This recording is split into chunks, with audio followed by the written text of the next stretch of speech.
नमस्कार साथियों। Bengaluru jail radicalisation जो केस है वो अभी काफी सुर्खियों में है। लश्कर ए तैयबा का क्या कनेक्शन है इससे, एनआईए इस मामले को कैसे डील कर रहा है, इसी मुद्दे पर आज चर्चा करेंगे। दरअसल मामला ये है कि बेंगलुरु में कुछ जेल्स ऐसी हैं जहां पर आर्म्स और एम्यूनिशंस को सीज किया गया है और लश्कर ए तैयबा के जो आतंकवादी हैं उनसे इनका संपर्क बताया गया है। कई ऐसे आतंकवादी हैं जो जेल में रह करके रेडिकल तरीके से कार्यवाही करने की कोशिश कर रहे हैं और भारत में जिहाद को फैलाने की कोशिश कर रहे हैं। तो ऐसे लोगों से निपटने के लिए लगभग 7 राज्यों में अलग अलग लोकेशंस पर एनआईए ने छापा मारा है कि जेल्स जो प्रिजन्स वगैरह हैं उनका रेडिकलाइजेशन न बढ़े।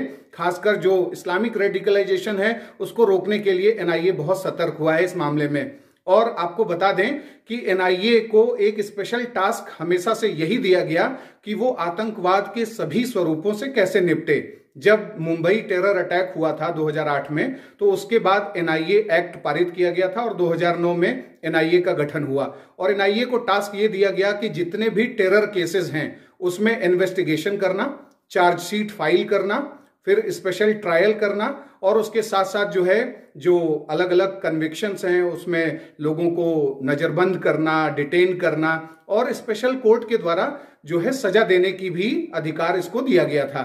और उसके बाद एनआईए ने बहुत प्रभावी भूमिका निभाई आतंकवाद से निपटने में। और उसके साथ 2019 में एनआईए के पावर को और ज्यादा बढ़ाया गया, इन्हांस किया गया, क्योंकि जिस तरीके से आतंकवाद का नेचर बदल रहा था भारत में, कहीं hybrid terrorism, white collar terrorism, narco terrorism और वीपन इंडस्ट्री से रिलेटेड जो टेररिज्म के केसेस हैं वो सब बढ़ रहे थे। तो ऐसा हुआ कि ऑर्गेनाइज्ड क्राइम से तब तक नहीं निपटा जा सकता और टेररिज्म और ऑर्गेनाइज्ड क्राइम के लिंक्स को तोड़े बिना टेररिज्म से नहीं निपटा जा सकता।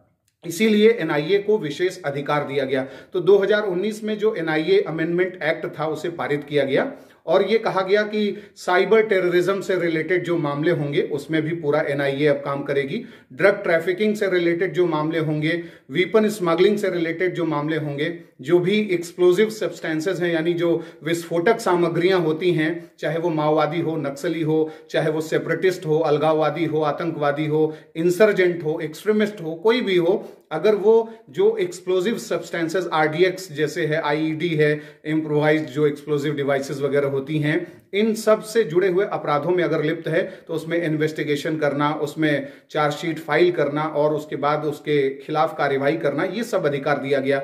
एनआईए को ये पावर भी पहली बार 2019 में दिया गया कि भारत के बाहर भी टेरर केसेस को इन्वेस्टिगेट करने का अधिकार होगा।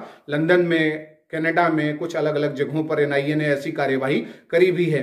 तो एनआईए आज जिस तरीके से भारत में गजवाए हिंद का मॉडल चलाने की कोशिश की जा रही है, पूरे देश में इस्लामिक रेडिकलाइजेशन को बढ़ाने की कोशिश खासकर पाकिस्तान के जो टेरर ऑर्गेनाइजेशंस हैं वो जो कर रहे हैं, उन सब से निपटने के लिए ऐसे जिन लोगों के लिंकेजेस हैं उन लिंकेजेस को तोड़ने के लिए एनआईए एक्टिव हुआ है और एनआईए को फ्री हैंड दे रखा है सेंट्रल गवर्नमेंट ने। और इस तरीके से एनआईए बहुत ही प्रभावी भूमिका हमारे देश में आंतरिक सुरक्षा और राष्ट्रीय सुरक्षा की दिशा में निभा रहा है। आपको ये कार्यक्रम कैसा लगा, एनआईए के बारे में दी गई जानकारी कैसी लगी, हमें कमेंट बॉक्स में बताइएगा। ऐसे ही समसामयिक संदर्भों और मुद्दों से जुड़े रहें और इन सब मुद्दों पर हम लोग चर्चा आगे भी करते रहेंगे। धन्यवाद।